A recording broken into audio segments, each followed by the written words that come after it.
এই যে মনে আমি বুঝা ফেলাইছি যদি দণ্ডপাত করে আমার ঠিক আছে বুঝা লাইছে মইনের বয়স 42 বছর সে সরকারি চাকরি থেকে কি হইছে বরখাস্ত হইছে 2/1/2020 সালে। এখন মইন ভাইয়ের ঘনিষ্ঠ লোক হইছে কি মুন্নিয়াপুর বললো যে আপনি তো আইনজীবী হয়ে গেছেন তা আমি একটা পরীক্ষা দিতে চাই। 2021 সালের ফেব্রুয়ারিতে গেছে, 2021 সালের ফেব্রুয়ারিতে আপনার কাছে পরামর্শের জন্য গেছে। এখন আপনি পরামর্শ দেন, আপনি কি পরামর্শ দিবেন মহিন ভাই?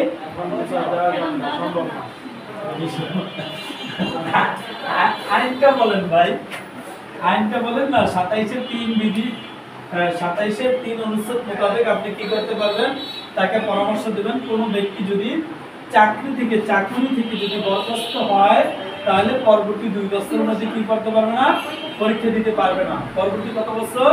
2 বছর। এখানে দেখেন উনি বলছেন চাকরি থেকে বরখাস্ত হয়েছে, যদি এখানে লিখে দিত দণ্ডপ্রাপ্ত হয়েছে কত বছর? 5 বছর। তাহলে মহিন কত বছরের মধ্যে পরীক্ষা দিতে পারতো না? 5 বছরের মধ্যে পরীক্ষা দিতে পারতো না। তাহলে কি এবার যদি ঘুরিয়ে দেয় প্রশ্ন, কোনো সমস্যা আছে? পারবেন তো? হ্যাঁ কেন অনুচ্ছেদ তখন যাবে, হ্যাঁ একই থাকবে। 27-3 সেকেন্ড পয়েন্টটা ঢুকবে, ঠিক আছে?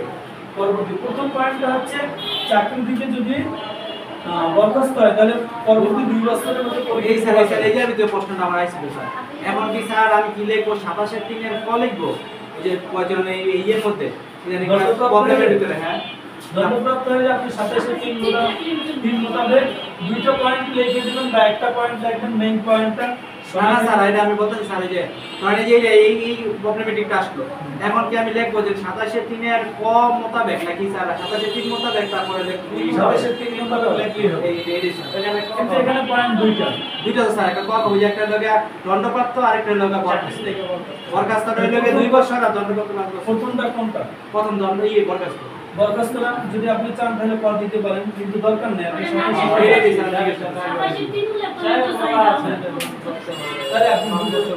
আপনি যে পারেন এটা বুঝে স্যার দিলাম 27-3 টা দণ্ড দিলাম, বিয়াতে বাজে 27-3 আর অনুযায়ী হ্যাঁ এটা দিতে পারেন। সময় থাকলে আপনি দিতে পারবেন, কোনো সমস্যা নেই।